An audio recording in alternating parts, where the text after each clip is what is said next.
Assalamualaikum warahmatullahi wabarakatuh. Innal hamdalillah nahmaduhu wa nasta'inuhu wa nastaghfiruh wa na'udzu billahi min syururi anfusina wa min sayyiati a'malina. May yahdihillahu fala mudhillalah wa may yudlil fala hadiyalah. Asyhadu an la ilaha illallah wa asyhadu anna Muhammadan abduhu wa rasuluh la nabiyya ba'dah. Allahumma salli wa sallim ala nabiyyina Muhammad sallallahu alaihi wasallam wa ala alihi wa sahbihi wa man sara ala nahjihi ila yaumiddin, amma ba'd. Ayo ikhwah, kita masih lanjutkan materi zalim, yaitu tentang dampak dari sikap zalim, atharu zulmi. Bismillahirrahmanirrahim. Az-zalim masrufun anil hidayah. Orang yang zalim itu akan dijauhkan dari hidayah, disimpangkan dari hidayah. Allah berfirman dalam surat Al-Maidah, surat 5 ayat 51. In a'udzu billahi minasyaitonir rajim. Bismillahirrahmanirrahim. Innallaha la yahdil qaumadz zalimin.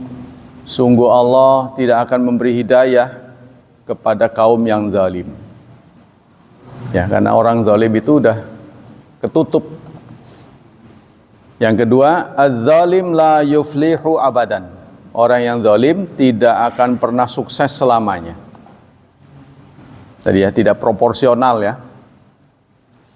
Allah berfirman dalam surat 6 ayat 21. Innahu la yuflihudz zalimun. Sesungguhnya tidak akan bahagia orang yang zalim. Yang ketiga, az-zalim alaihi la'natu minallah. Orang yang zalim akan mendapat laknat. Ini terdapat dalam surat Ghafir, surat ke-40, ayat 52. Yauma la yanfa'udz zalimina ma'dziratuhum walahumul la'natu walahum su'uddar. Pada hari la yanfa'u, tidak bermanfaat, az-zalimin, bagi orang zalim, ma'dziratuhum, alasan-alasannya, alibi-alibinya, ya, tidak memberi manfaat. Walahumul la'natu, sementara mereka mendapat laknat. Laknat itu apa? Dijauhkan dari kasih sayang, ya. Mab'uduna 'anir rahmah. Walahum su'uddar, dan mereka mendapat dar yang tempat tinggal yang buruk. Yang keempat, az-zalim yuharram minasyafa'ah. Orang yang zalim diharamkan dari syafaat, tidak akan mendapat syafaat Nabi. Qala ta'ala, Allah berfirman dalam surat Ghafir ayat 18. Malidz-zalimina min hamim. Tidak ada bagi orang zalim hamim. Hamim itu artinya family.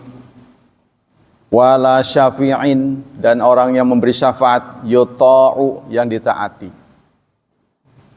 Ya, jadi tidak akan mendapat orang-orang sayang, orang-orang yang memberi pertolongan di hari kiamat. Wa yaqulu alaihi salatu wassalam, Rasulullah bersabda, sinfani min ummati lan tanalaha syafaati.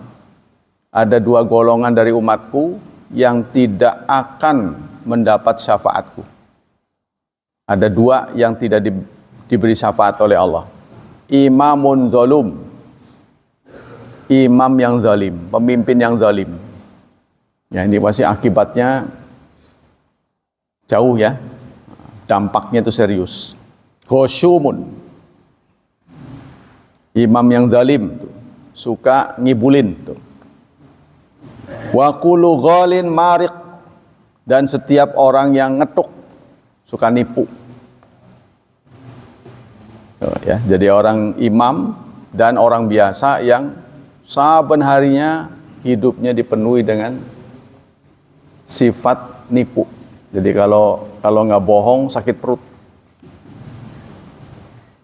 Ada yang begitu. Ya. Kalau orang-orang baru ya mudah tertipu. Tapi kalau orang yang udah lama ya tahu. Nah itu makanya kita hidup bertetangga. Dibilang lama ya sebentar, dibilang sebentar ya lama. Sebentar bagi Allah, tapi lama buat kita karena kita berpuluh-puluh tahun menjadi tetangga. Kecuali pindah sana, pindah sini. Tapi kalau netep ya lama-lama orang niteni. Ya contohnya itu yang menggerus ya integritas kita. Utang nggak bayar, kalau janji nggak menepati, ngomong bohong mulu, nah itu, bohong lagi, udah, giliran serius orang nggak percaya, gitu tuh, ya. Ini contohnya ada teman saya juga yang sesama profesi, jadi dia kan, orang-orang kan alergi dengan duren, satu saat dia dijamu duren. Pura-pura ngegelepak gitu. Lah orang kan triwuk membantu dia. Nggak taunya dia guyon. Ketawa-ketawa. Suatu saat beneran dia ngegelepak. Lah orang nggak begitu ini, orang nggak begitu percaya.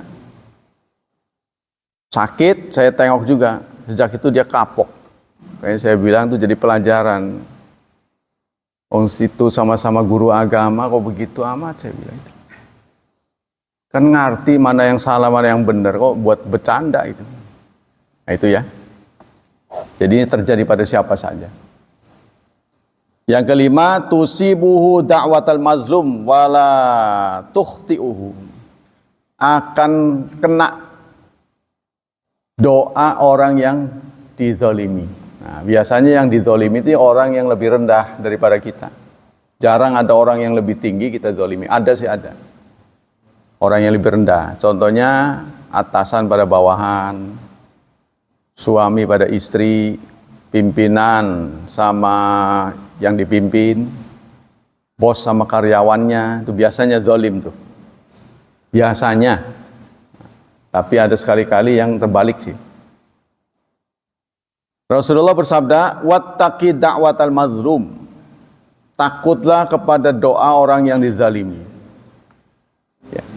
Kita dengan kekuatan, dengan kekayaan, dengan kemampuan, bisa saja berbuat zalim pada pasangan kita. Hak-haknya tidak diberi, ya. Termasuk hak untuk ngobrol, hak untuk bercengkrama. Ya, kalau dunia ustadz itu sibuk ngajar sana ngajar sini sampai nggak ada kesempatan buat istrinya, itu juga zalim, sama. Kalau dia satu saat nuntut, kita harus ikut, kita harus patuhi. Sebab Allah juga menyuruh kita untuk membagi waktu. Ya, jadi pada diri kita, ya, satu saat itu ada seorang sahabat yang istrinya nggak suka tampil bagus, artinya bawaannya kusem,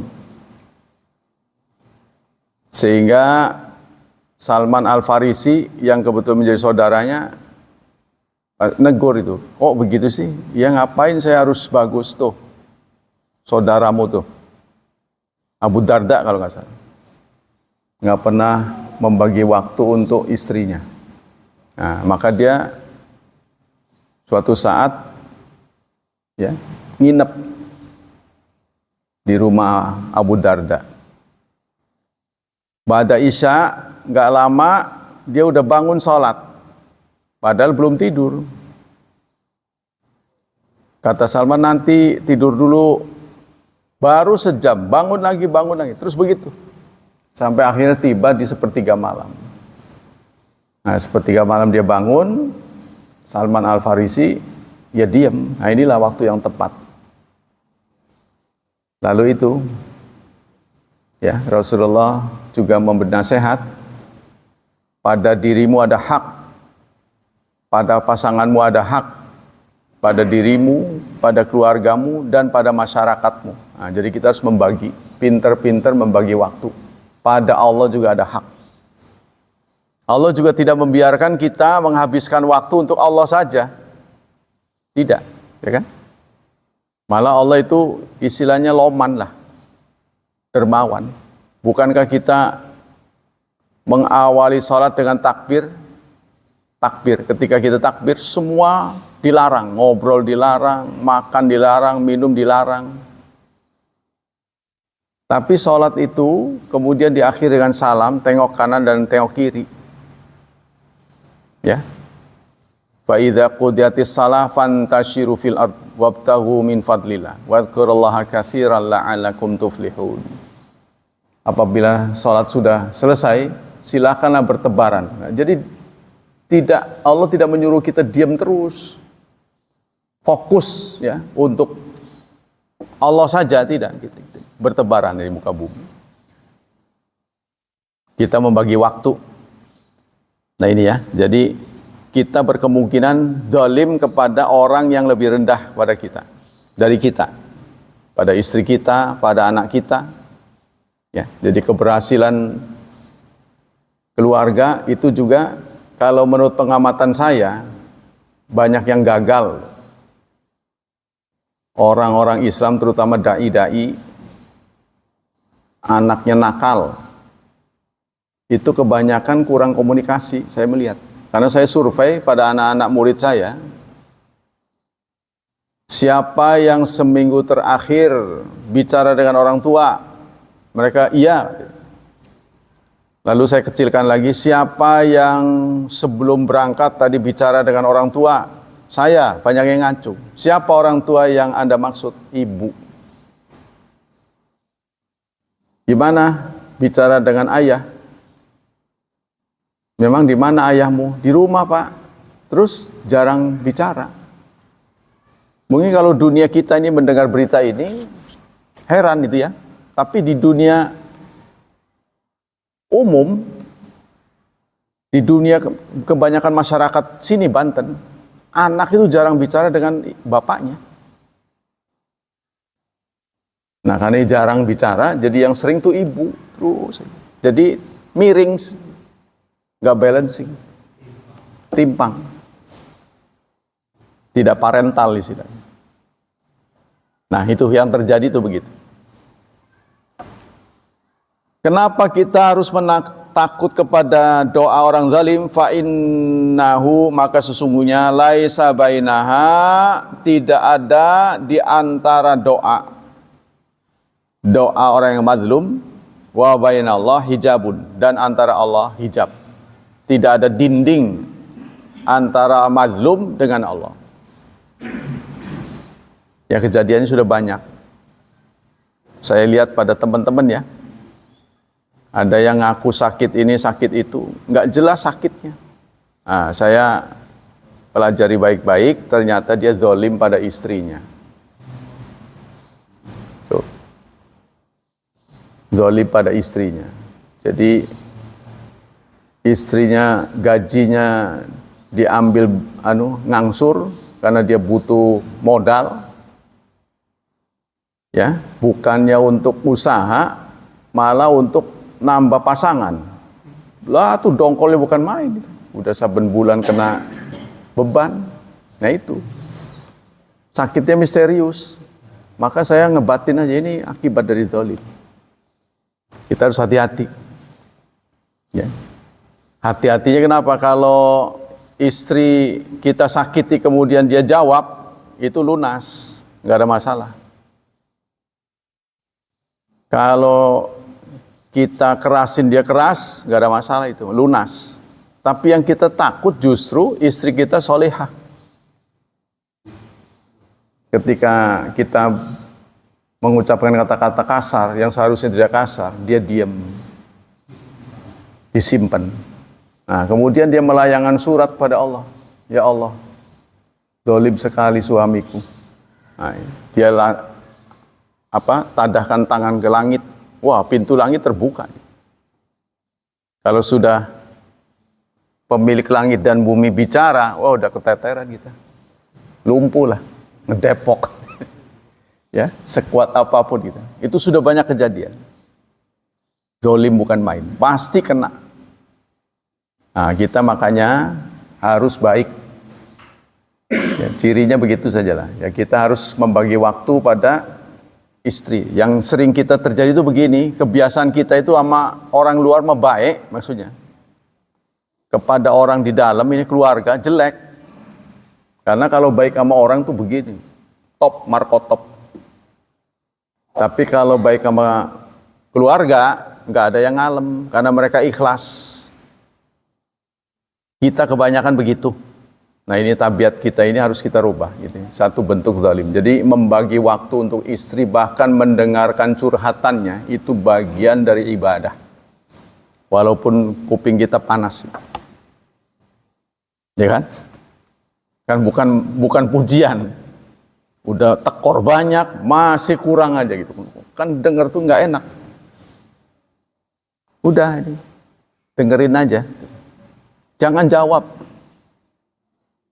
Udah dengerin. Anda itu ada saatnya harus mendengar, ada saatnya harus ngomong.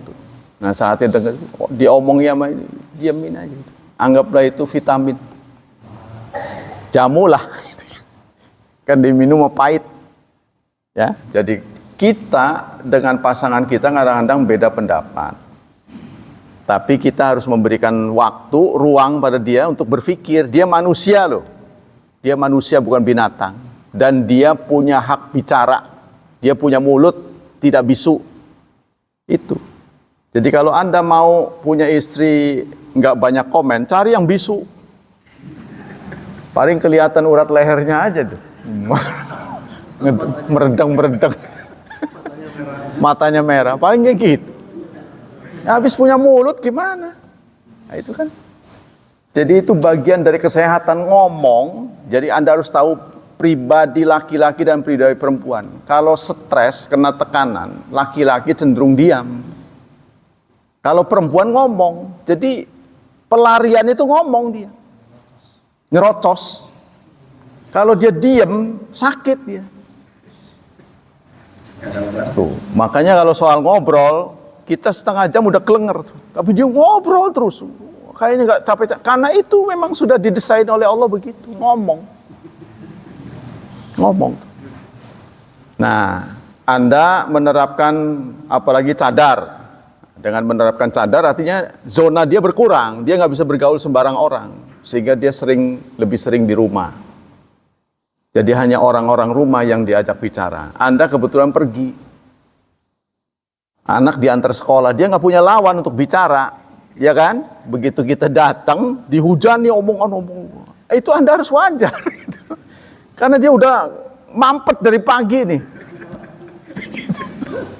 Stok kata-katanya banyak udah di.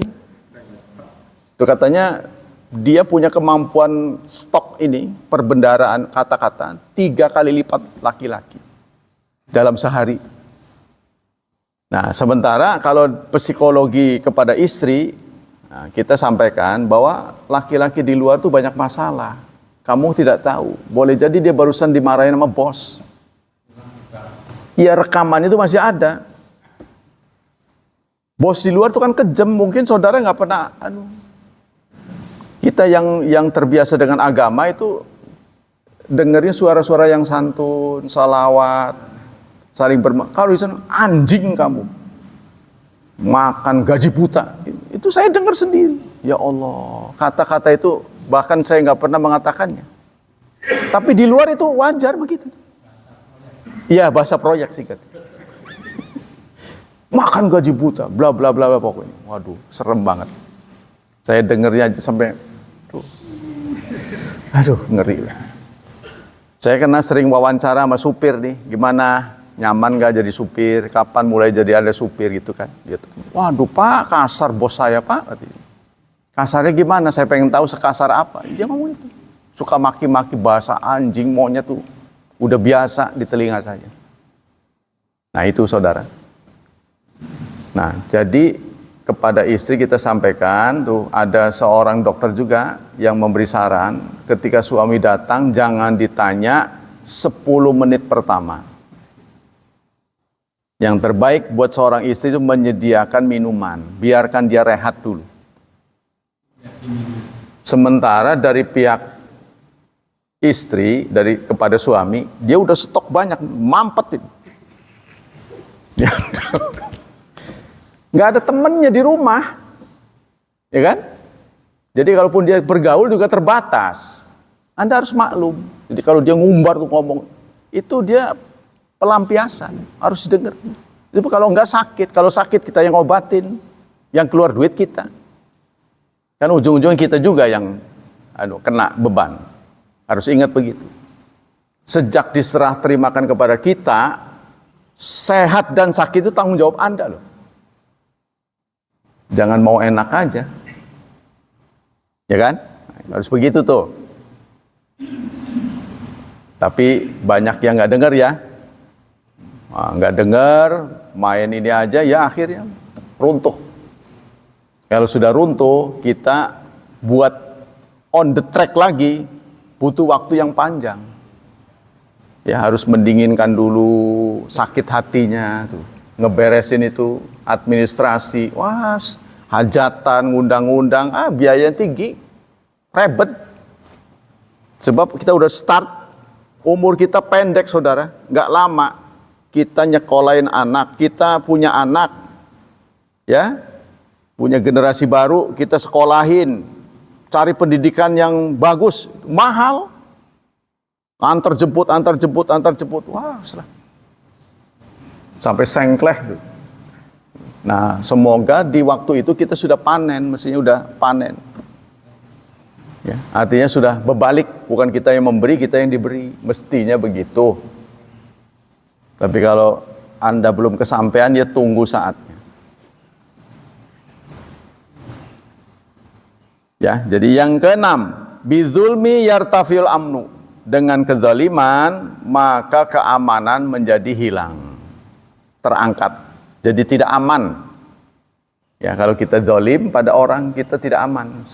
Pasti orang yang dizalim itu merasa, mending kalau gak dendam dia. Awas kalau lewat, saya kerjain, pasti begitu, lama-lama begitu dendam. Jadi akumulasi, satu nggak kesampaian, dua, tiga itu lama-lama nggak kuat dia nahan.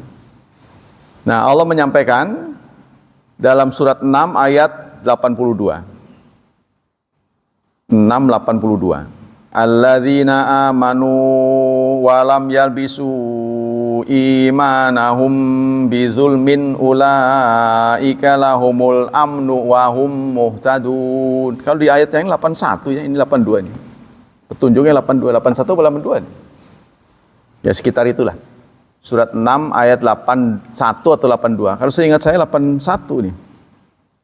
Orang yang beriman lalu tidak mengotori keimanannya bizulmin. Kalau di dalam tafsir zulmin ini syirkin, syirik. Inna syirka la zulmun azim, nasihat Luqman pada anaknya. Sesungguhnya syirik adalah zalim yang besar.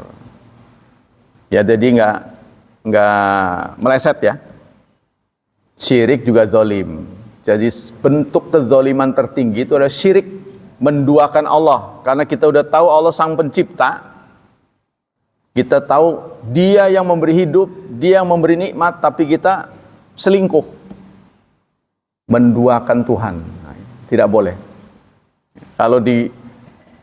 Kalau di dunia Islam, memberhalakan patung hampir nggak ada. Jarang deh. Ya. Tapi memberhalakan kuburan ya. Kuburan, keramat-keramat tuh. Itu banyak didatangi orang, seperti di Tanara tuh. Tanara. Saya banyak survei dulu itu. Tanara. Orang berbondong-bondong ke sana. Saya tanya, Bapak Ibu kesini mau apa? Mau ziarah Pak? Ziarah kemana? Ke Kiai Caringin gitu. Kiai Nawawi, Syekh Nawawi. Bapak Ibu tahu Syekh Nawawi nggak dikubur di sini? Masa katanya? Loh, jadi nggak tahu? Nggak di sini kuburannya, di sana, Arab sana. Jadi hanya petilasannya saja tempat lahirnya. Di sana itu dikarang oleh orang Tanara suatu tempat seakan-akan kuburan. Ya Allah, itu kan nipu itu. Nipu itu berarti. Wah ini. Makanya kalau sebenarnya menurut saya banyak penyimpangan tuh awalnya dari menyimpang dari kejujuran, nggak jujur gitu. Jadi ada motif tertentu ya disimpangkan. Ya contohnya orang yang betul-betul syirik gitu. Jujur gitu ya, jujur dia syirik. Itu jarang terjadi kecuali karena ada salah info. Salah info. Kata orang ziarah itu musyrik karena dia minta kepada kuburan. Ya kan? Sementara di kalangan NU juga ajarannya sama, assalamualaikum ya ahla diyar, sama.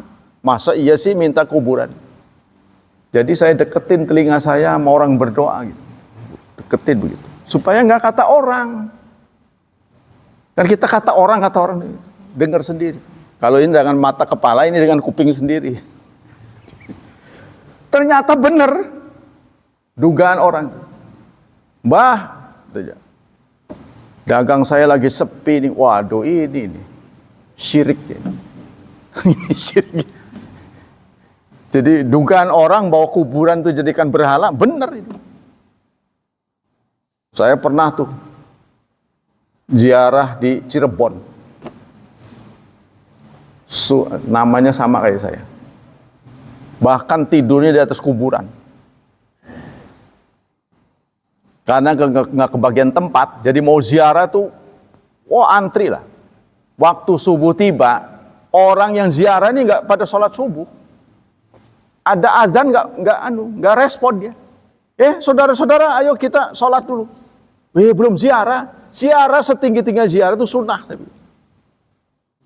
Subuh mau wajib, tapi angel dia ngomong, tetap aja jojong aja. Nah ini, ya jadi udah salah tempat menurut saya nih. Jadi orang banyak menyimpang itu karena kebodohan. Nah, tuh, kata ulama ini namanya syubhat. Kalau dilakukan oleh orang bodoh itu namanya syubhat. Kalau dilakukan oleh orang pintar namanya minteri, itu namanya syahwat. Minteri dia. Ya, jadi kelakuan orang pintar ini namanya syahwat. Kalau kelakuan orang bodoh namanya syubhat, remeng-remeng bahasa kita. Ini yang terjadi pada kita ya. Jadi kalau menurut ayat ini, berdasarkan tafsirnya, syirkun itu ditafsirkan amnu. Orang Islam sepanjang hidupnya tidak dikotori dengan syirik, dijamin masuk surga. Amnu di sini garansi. Ulaika lahumul amnu. Ini menurut manhaj Ahlussunnah wal Jamaah. Sebejat-bejatnya orang Islam, sepanjang hidupnya tidak ada zalim, syirkun. Berarti yang menjadi kendala portal masuk surga itu syirik. Yang lain-lain masih bisa dimaafkan. Ya. Pasti dia masuk surga. Tuh, Anda jangan bilang nggak pasti. Nanti kalau debat dengan orang Kristen, bahaya itu. Tuh, saya pernah debat soalnya. Kata dia, apa benar orang kalau udah Islamnya lempeng, ibadahnya benar, belum tentu masuk surga? Kata siapa? Capek dong, saya bilang. Udah masuk Islam benar, soleh, nggak masuk surga, capeklah kita. Itu kata kiai. Kata kiai siapa?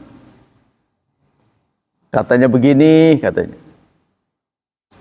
Kalau ditanya, orang Islam kalau ditanya, benar tah kalau orang sudah beriman, beramal soleh, pasti masuk surga itu. Kalau kita memberikan pertanyaan begitu kepada setiap orang Islam, dia akan jawab, insya Allah katanya. Ya kan? Benar kan? Oh benar itu jawaban insya Allah. Insya Allah itu artinya jika Allah menghendaki, berarti nggak pasti. Kamu itu salah tanggap, saya bilang. Salah paham, saya bilang. Dalam kamus orang Islam mengatakan insya Allah itu justru kepastian. Contoh, Pak, saya mau hajatan nih, tolong hadir ya. Kita yakin akan hadir. Kita yakin bakal hadir, maka saya mengatakan insya Allah. Justru kalau saya nggak yakin nggak hadir, jangan bilang insya Allah. Wah, kayaknya nggak bisa saya. Kemungkinan besar nggak bisa, tapi saya akan usahakan. Jangan pernah karena kita ragu mengucapkan insya Allah, jangan. Justru insya Allah itu untuk keyakinan. Insya Allah sebentar lagi matahari terbit. Insya Allah itu. Kalau kita ragu, janji atau apa, langsung ngomong sepertinya saya nggak bisa. Tapi saya akan usahakan. Ya, insya Allah. Usahanya yang insya Allah. Nah, kebanyakan kita udah tahu nggak bisa datang, insya Allah ditunggu-tunggu aja tuh. Ya kan? Kalau urusan biasa sih repot, tapi kalau urusan biasa nggak repot, tapi kalau urusan pernikahan, dia udah pesen piring, wah ini merugikan orang lain. Nanti datang ya Pak Hilman, udah dihitung sih Pak Fazil, ada 10. Datang ya, yakin datang ya? Pesen 10, nggak datang kali 9. Udah kado nggak datang, bayar lagi. Kan kesian teman kita. Kalau nggak bisa datang, katakan nggak bisa datang. Itu tuh. Karena di dunia kotak tuh begitu tuh. Piring dihitung. Kecuali Anda bawa piring sendiri. Terlalu ya. Jadi harus tahu tuh kondangan-kondangan tuh. Nah, saya sarankan itu. Saya pernah sarankan yang tidak tertulis. Kalau Anda memberikan apresiasi atau rasa duka cita, jangan beri karangan bunga. Ya, kalau nurut, kalau mau, kalau enggak apa-apa. Sebab karangan bunga itu harganya mahal, setelah tidak terpakai udah dibuang begitu aja. Mubazir lah bahasanya. Nah, begitu juga kalau ngasih kado, udah bentuknya uang saja. Sebab kalau Anda ngasih kado jam dinding supaya kelihatan, sono jam dinding ada 10, mau taruh di mana jam dinding banyak? Kecuali yang jarang-jarang. Soalnya kan menurut saya pasangan itu lebih baik uangnya dipakai untuk isi rumah daripada untuk seremoni. Menurut saya. Jadi kita sederhana saja, nanti kan rumahnya butuh biaya. Ya, kecuali Anda memberi mesin cuci yang jarang orang ngasih itu, baru kejutan tuh. Mesin cuci itu yang kepake lah. Pekerjaan rumah itu yang paling berat apa? Nyuci, saya tanya itu. Istri-istri itu nyuci.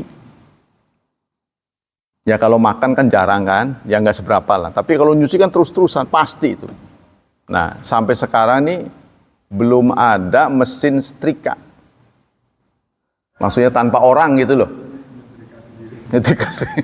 Kalau ada, perlu Anda beri itu. Karena itu nyuci nyetrika itu paling berat. Ya, kita seperti saya buka warung, ada orang nanya, mana istrinya? Mana istrinya Pak? Orang yang buka warung saya kok nanya-nanya istri. Pak, Bapak kalau punya mobil, ya, itu sering dipanasin nggak? Kan pasti ditaruh di tempat yang dingin, di tempat yang teduh, supaya mulus. Apalagi istri, saya bilang. Istri saya tidak biarkan nanti kulitnya jadi kasar. Kena terik matahari, kena polusi. Bapak bisa-bisa aja. Orang saya yang dagang nyari istri saya. Apa urusan? Gitu. Saya beri pelajaran. Berarti Bapak memperlakukan istri itu buat pajangan, saya bilang. Jadi kalau mati duluan, kalau sakit duluan, jangan, nggak boleh begitu. Nah, kita akan kembali di sini. Jadi kalau ayat ini, saudara, ini menjamin orang Islam asal tidak musyrik dia masuk surga. Cuma yang nggak dijamin itu waktunya. Si A, si B, si C, ini semuanya Islam, tiga-tiganya masuk surga. Cuma siapa yang duluan? Yang amal solehnya banyak. Itu manfaatnya amal soleh. Orang masuk surga bukan karena amal soleh, tapi keberuntungan. Ya, keberuntungan. Saya Muslim, ini keberuntungan. Bukan niat saya, bukan. Saya nggak niat. nggak niat saya. Jadi niat nanti umur sekian muslim, nggak ada, nggak niat. Penasarannya ini ada agama, nah itu kalau Bapak tahu, Pak Andi itu yang tahu tuh, yang satu kota dengan saya. Saya kebetulan tinggal hanya mana orang itu?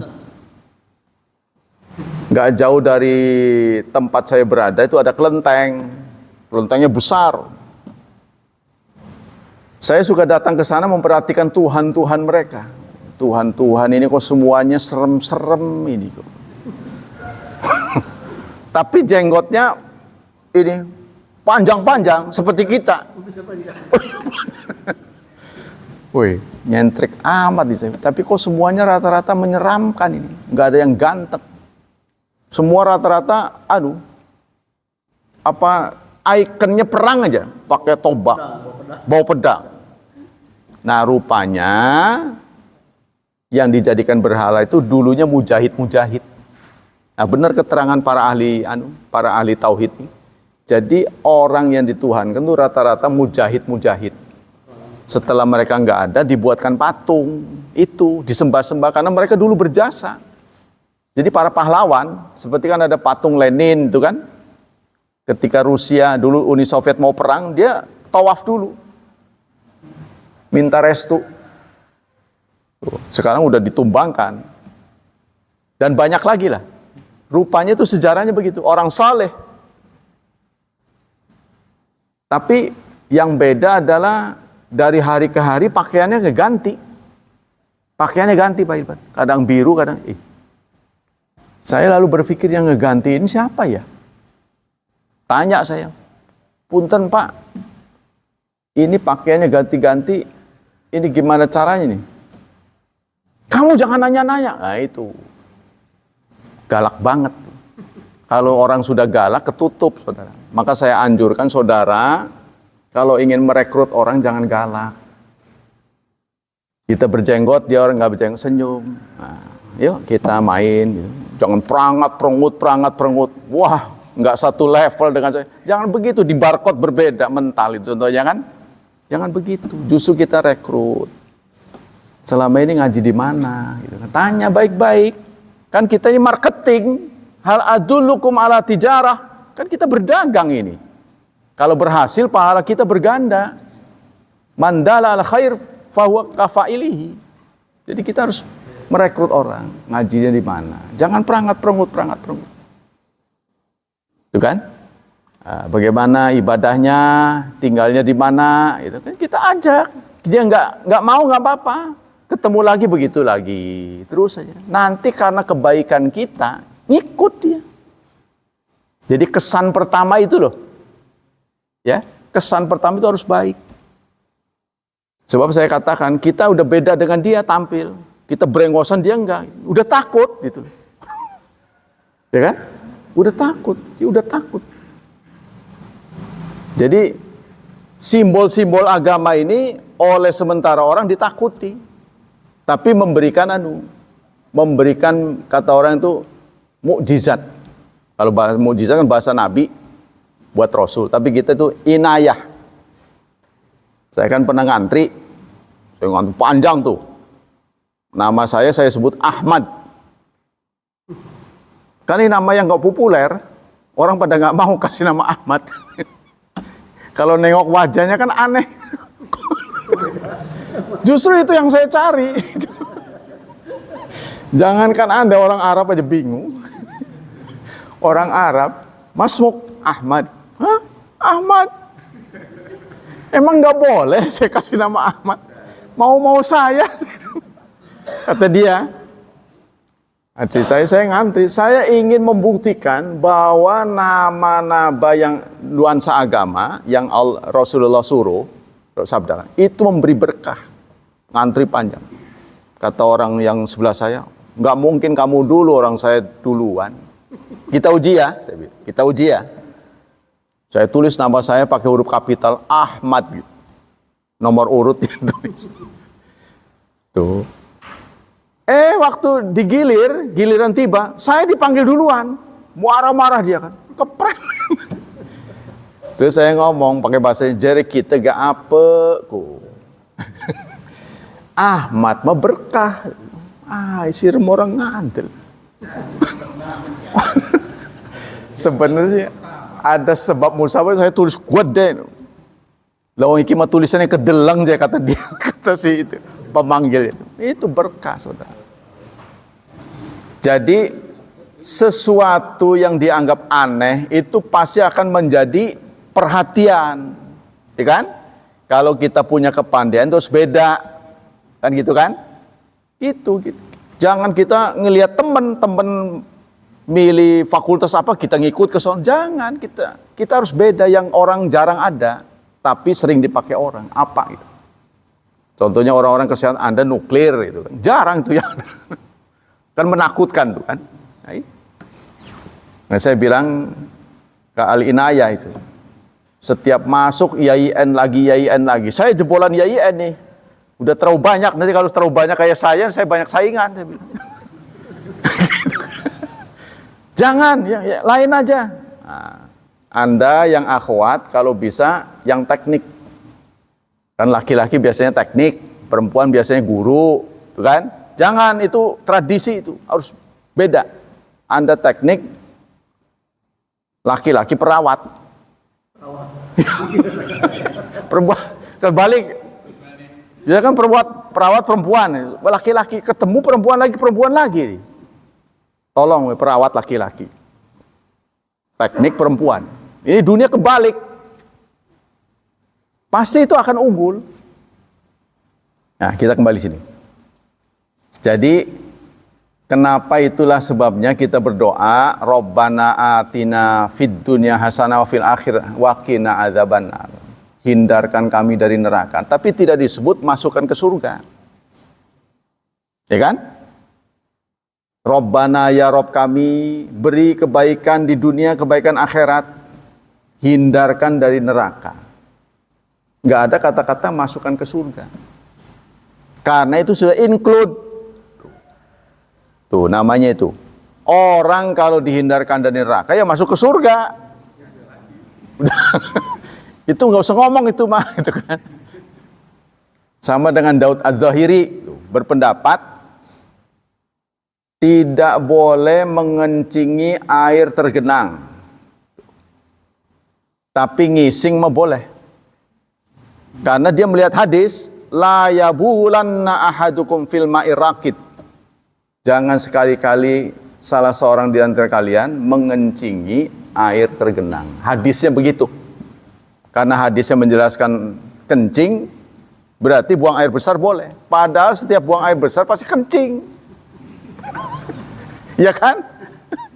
Orang nggak kepikiran, tapi Zahiri itu melihat zahiriahnya aja. Nah, sama kembali ke situ. Soal orang masuk surga tidak dijamin nggak masuk neraka. Itu soalnya itu. Kalau orang masuk terhindar dari neraka, pasti di surga. Kan? Tapi orang yang masuk surga tidak dijamin nggak mampir dulu gitu. Makanya doa kita kan sapu jagat, doa yang kualitas terbaik kan. Tolong hindarkan dari neraka. Berarti jangan pernah tersentuh neraka. Lah kalau tidak tersentuh neraka di mana? Lah di surga. Tapi kalau masuk surga belum tentu nggak mampir di neraka. Mampir dulu, karena ini untuk laundry, dibersihkan dulu. Dicuci. Kamu mah belum sekarang, nanti tahun depan. Nah, itu kan selama nunggu itu di sini dulu tempatnya. Nah, kita ingin jangan sampai kena ini.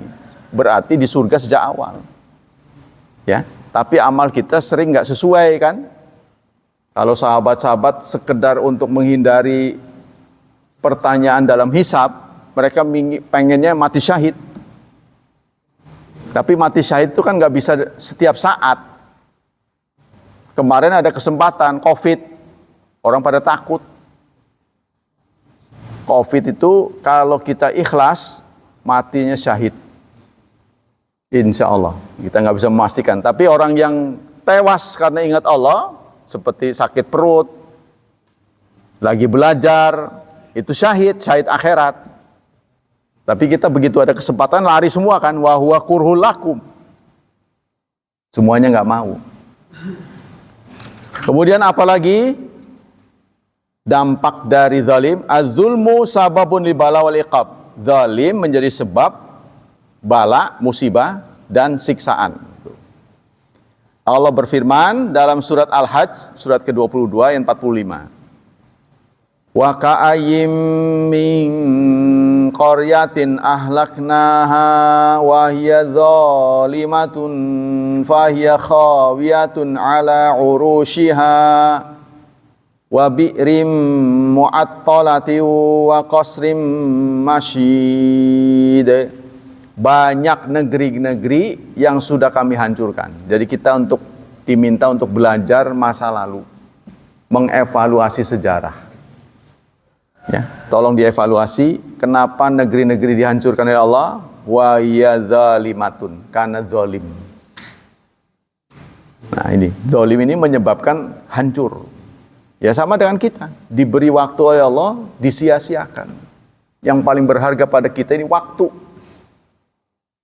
kesempatan, tapi tidak dipakai. Kesempatan tidak dipakai itu ada dua, satu nggak ngerti, yang satu ngerti. Yang nggak ngerti namanya gabut. Ini yang banyak diderita oleh anak-anak kita, anak-anak sekolah ini. Kalau ditanya, kamu selesai dari sini kemana? Nggak ngerti dia, nggak tahu saya kemana. Lah kalau tinggal hitungan bulan aja nggak tahu, bagaimana merencanakan masa depan? Sementara orang-orang yang berpendidikan bagus itu sudah ada targetnya. Dari sini ke sini, dari sini ke sini. Tamat dari sini saya kepengen jadi ini, jadi ini, jadi ini. Udah ada tuh. Anak-anak kita nggak punya. Setelah dari sini harap ning di embo. Nah kalau jawabannya embo ini dicatat oleh malaikat. Dia balik bertanya, kepada masa depan kita embo lah. Nggak tahu, nggak jelas. Nah itu, masa depan anak-anak kita sering tidak jelas karena dimulai dari diri kita. Namanya kalimatul hasanah al-fa'lu. Nah, itu. Dalam adabul mufrad disebut fa'lu. Kita yu'jibunil fa'lu. Rasulullah kagum dengan fa'lu. Fa'lu itu apa? Kalimatul hasanah. Ya. Jadi positive thinking. Jangan overthinking. Positive thinking. Dari sini ke sini. Jadi kalau kita kedudukan sebagai anak, dudukkan kedua orang tuamu satu majelis. Bapak, Ibu, tolong kita duduk bersama, saya mau bicara. Harus begitu. Harus begitu. Jadi saya kebetulan nilainya bagus nih. Saya udah kerja keras, saya udah belajar keras. Ini saya setelah ini mau kemana? Seandainya orang tua yang mengatakan, waduh Bapak Ibu ini nggak kepikiran biayanya nih. Cari biaya begitu loh. Jangan nggak jelas ini udah waktunya. Kamu pengen kesannya, Bapak nggak punya. Nah, kenapa nggak dari kemarin ngomongnya? Karena kesempatan tuh bisa hilang. Ya, kesempatan tuh kadang-kadang hilang.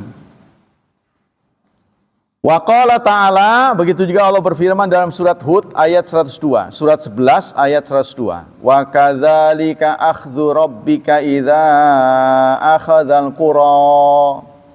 Demikianlah Tuhanmu, ya, Rob kamu ketika mengambil qura.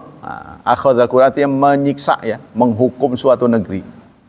Wa hiya zalimatun, negeri itu zalim. Negeri ini zalim. Seperti negeri kita ini kayaknya kaya raya. Kata versi Amin Rais, luar biasa, bukan L lagi, luar biasa. 11 keturunan lagi tidak akan habis. Katanya begitu, katanya. Kalau di sana ya, gemah ripah loh jinawi. Tapi bukti-buktinya kurang mendukung ini. Ya, pengangguran banyak. Kalau di Cilegon sih mending, pengangguran kurang karena banyak lowongan kerja, ya. Tapi tempat-tempat lain sudah banyak, ya. Nah ini karena itu tadi zalim, salah menempatkan. Inna akhdahu alimun syadid. Sungguh hukuman Allah alimun, pedih yang sangat pedih. Kalau Allah sudah menghukum, luar biasa. Begitu juga dalam surat 18 ayat 59, watil kal qura ahlaknahum, itulah negeri-negeri yang kami hancurkan. Ya, kenapa dihancurkan? Lama zalamu, ketika zalim. Jadi zalim inilah penyebabnya. Yang kedelapan, tawa'adu zulm bidukhlin nar. Terakhir, orang yang zalim diancam oleh Allah masuk ke neraka.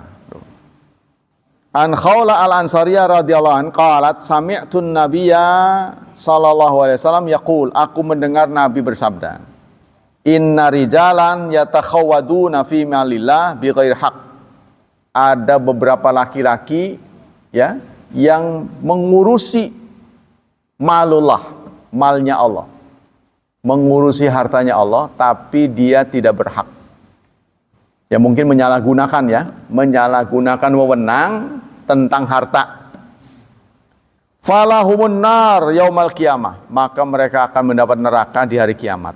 Nah, ini ditujukan kepada orang-orang yang tidak bisa mengolah keuangan, ya, menyalahgunakan wewenangnya. Ya.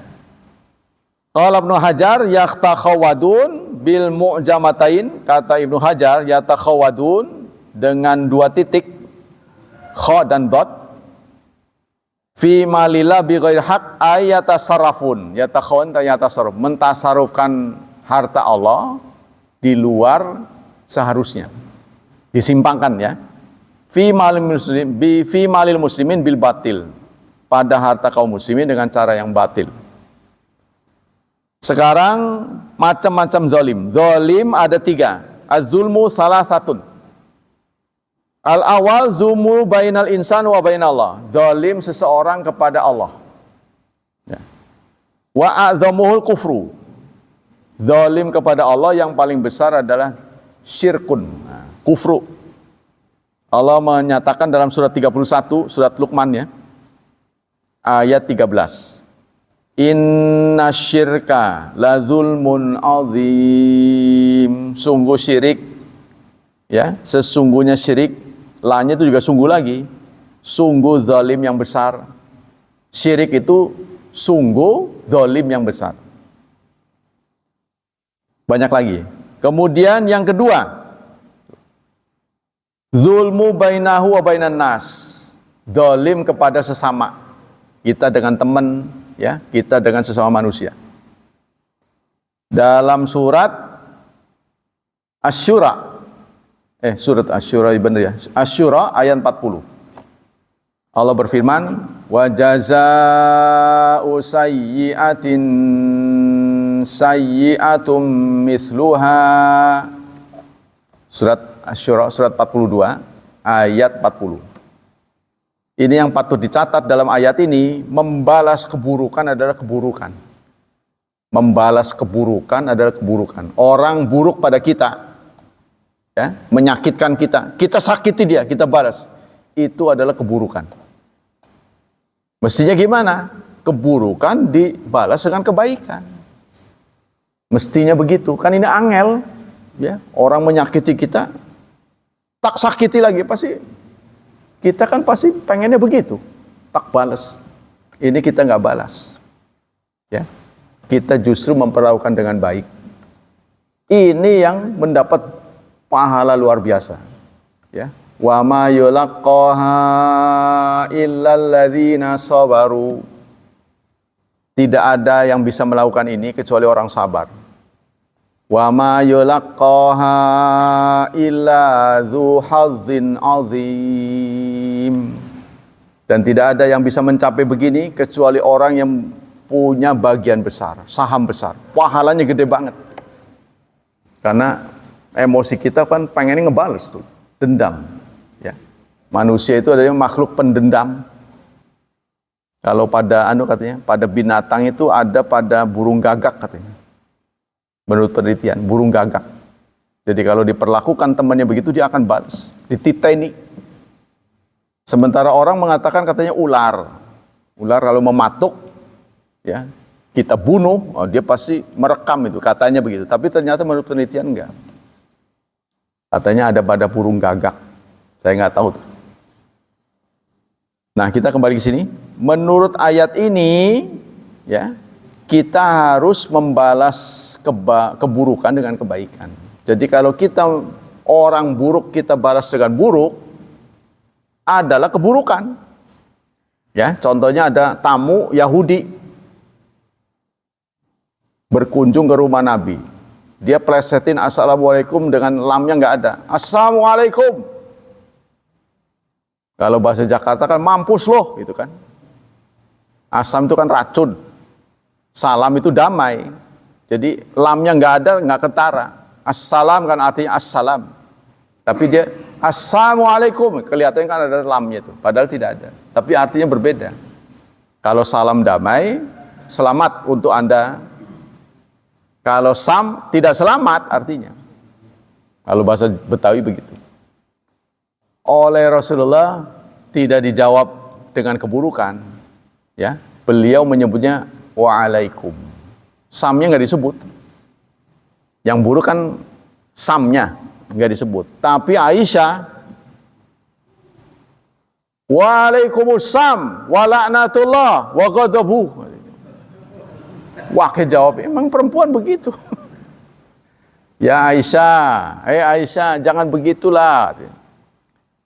Mungkin si Aisyah berpikir Rasulullah sudah berumur, nggak denger nih kayak ini. Kan dia memuda kan. Kalau bahasa sini Makassar, kayaknya dengkak sih.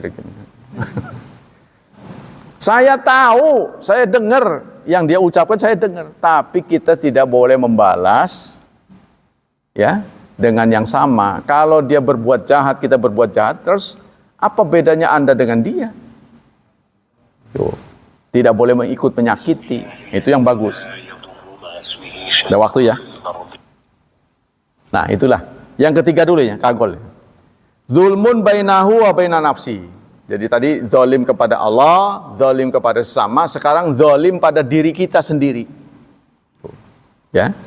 Di antaranya surat 35, surat Fatir ayat 32. Allah menyatakan di antara manusia faminhum zalimul linafsi, ada yang menzalimi diri. Contohnya kita harus menservis diri kita. Tubuh kita harus diberi nutrisi. Kita punya tapi nggak dibeliin, saking hematnya. Sakit nggak mau berobat, waras dewek. Padahal punya, mending kalau nggak punya. Itu zalim pada diri sendiri. Ngantuk ditahan nggak tidur. Terlalu bakhil. Pokoknya menyiksa diri lah. Gitu. Ya, kalau di Buddha ada namanya samsara, yang kemudian diindonesiakan dengan sengsara. Jadi kita berusaha menyiksa diri, makanya mereka hidup di biara-biara, di kuil-kuil, menyiksa diri, nggak mau menikah. Kan dalam Islam la rohbaniyata fil Islam, tidak ada kependetaan dalam Islam. Islam tidak ada begitu. Tidak ada rumah khusus buat ustadz-ustadz, tidak boleh bergaul dengan orang lain, nggak ada. Kalau mereka ada, seperti di Thailand, ya. Cuma ada keyakinan di agama Buddha, kalau ahli agama sudah nodong begini, wajib dikasih. Coba kalau di Islam ada tuh.